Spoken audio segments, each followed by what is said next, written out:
Audio Jungle. Audio Jungle.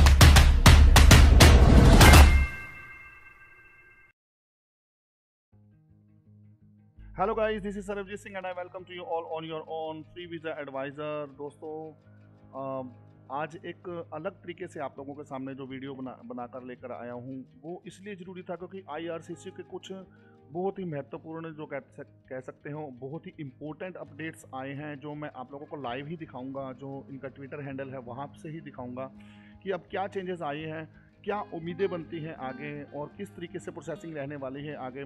थोड़ा सा हम इसके बारे में डिस्कस करेंगे। तो मैं आप लोगों के सामने, तो ये देखिए आप लोगों के सामने आईआरसीसी का जो ट्विटर हैंडल है वहाँ पर मैं हूँ, और यहाँ पर जितनी भी अभी तक न्यूज़ हैं वो कितनी एक्साइटिंग है और कितनी ज़बरदस्त न्यूज़ हैं वो आप लोग देखिए। सबसे पहले तो आप लोगों को जानकर ये एक बहुत बड़ी एक बात शेयर कर रहा हूँ, बहुत खुशखबरी कह सकते हैं कि सीन फ्रेज़र जो है इस समय जो है इमिग्रेशन जो मिनिस्टर बन चुके हैं, यानी कि ट्रूडो सरकार ने अभी जो नई कैबिनेट बनाई है उसके अंदर सीन फ्रेज़र को जगह मिली है। और जैसा कि इंटरनेट पे इनके बारे में जानकारी मिली है, ये खुद जो है इमिग्रेशन जो पॉलिसीज़ हैं उसके बारे में बहुत अवेयर हैं और ये कुछ नयापन लेकर आने की कोशिश करेंगे, ऐसा कुछ उम्मीदें भी लगाई जा रही हैं। जो रिव्यूज़ लोगों के मैंने पढ़े हैं, कनाडा के जो लोग हैं वो इनसे काफ़ी उम्मीदें लगा के बैठे हैं। और कनाडा ही नहीं बल्कि हर वो इंसान जो कनाडा जाना चाहता है या कनाडा से बाहर आकर किसी और कंट्री में जाना चाहता है, तो ये सब उम्मीदें इनके साथ लगा के बैठे हैं। तो मुझे लगता है कि in this way Sean Fraser will do a very unique kind of activities और unique kind of formation for the immigrant. तो ये सीन फ्रेज़र के बारे में बात हो गई।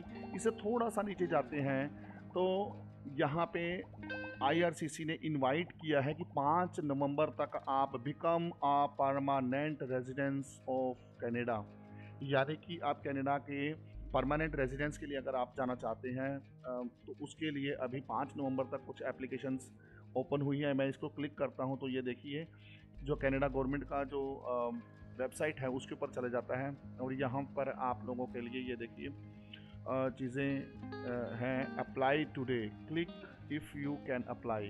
जब अगर आप एलिजिबल हैं तो इसे अप्लाई कर सकते हैं। ये यहाँ पर आप लोगों के सामने मैंने फॉर्म निकाल के दिखाया है।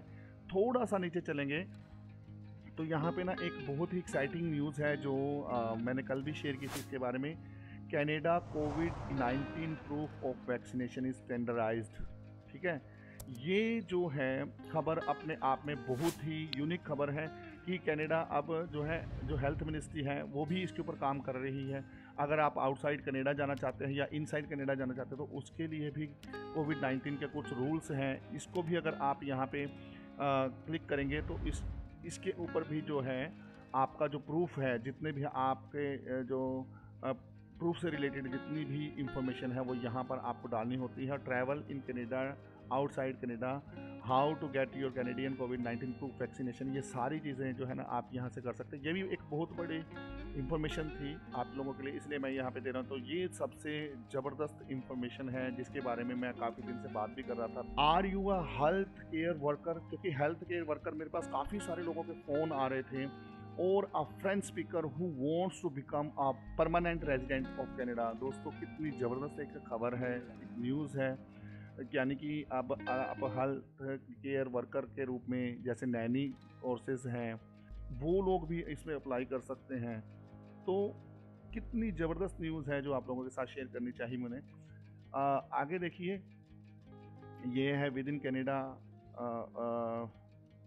ये अराइव कैन ऐप के बारे में है, जो अपनी इंफॉर्मेशन यहाँ पर जो भी आपने यहाँ पे डालनी होती है वो इम्पोर्टेंट है। ये सारी चीज़ें बहुत इम्पोर्टेंट हैं, इसीलिए दोबारा से आपको रिमेंबर करवाने के लिए मैंने ये वीडियो के अंदर इनको इंक्लूड किया है। एक और बहुत बड़ी न्यूज़ है, वो भी मैं आप लोगों के साथ शेयर कर लेता हूँ। डिस्कवर अ न्यू पोर्टेबल कोविड-19 from test that makes travel easier, यानी कि अब आपके सामने एक ऐसी, यानी कि पहले जब आपको ट्रैवल करना था कनाडा में या कनाडा से बाहर, तो आपको अदर जो है सोर्सेज से अपना टेस्ट करवाना पड़ता था। अब कनाडा ने एक ऐसी चीज़, एक ऐसी किट बनाई है जिसके ज़रिए आप खुद ही अपना टेस्ट कर सकते हैं, लेकिन वो करना इमिग्रेशन ऑफिसर्स के सामने होगा आपको वो टेस्ट। तो ये कितनी अच्छी एक न्यूज़ है कि आपको अब इधर उधर भटकने की ज़रूरत नहीं पड़ेगी, आप लोग खुद जो है इस टेस्ट को कर सकते हैं।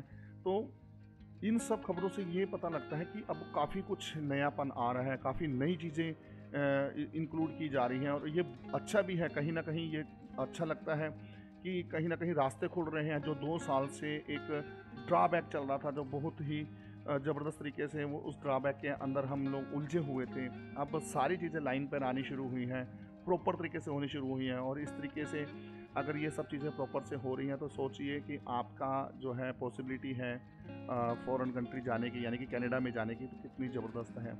तो कल भी कुछ सवाल आए थे कि प्रोसेसिंग टाइम क्या होगा। हम लोगों ने फ़ाइल अप्लाई कर रखी है और अभी तक इसके कोई भी रिज़ल्ट नहीं आए।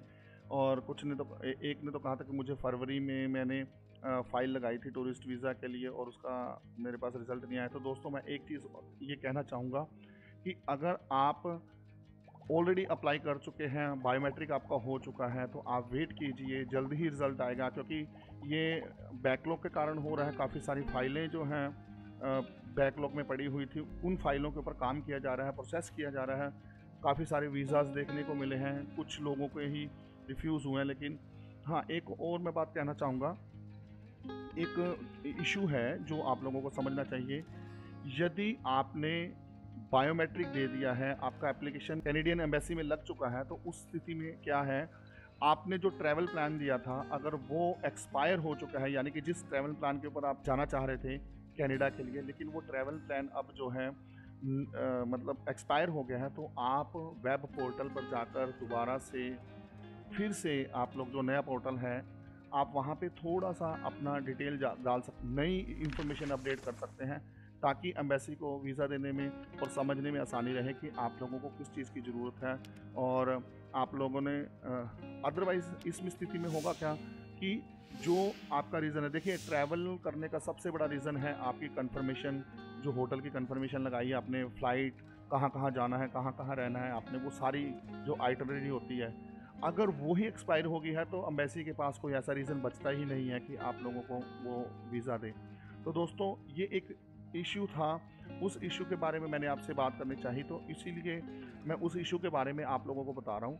तो थोड़ा सा समझने की कोशिश कीजिए कि अगर आपका ऐसा इशू है तो आप वेब पोर्टल पर जाकर खुद हैं अपलोड कर सकते हैं, तो आपके लिए वीज़ा के चांसेस बढ़ जाएंगे। इसके अलावा एक और चीज़ है, आप लोगों ने जो प्यार दिया है, आप लोगों ने जो सब्सक्राइब किया है, सब्सक्राइब करने के बाद आप लोग जो इतना प्यार दे रहे हैं, शेयर कर रहे हैं, लाइक कर रहे हैं, उसके लिए बहुत बहुत धन्यवाद। और इसी तरीके से अपना प्यार बनाए रखिए, आप बहुत ज़्यादा से ज़्यादा शेयर कीजिए।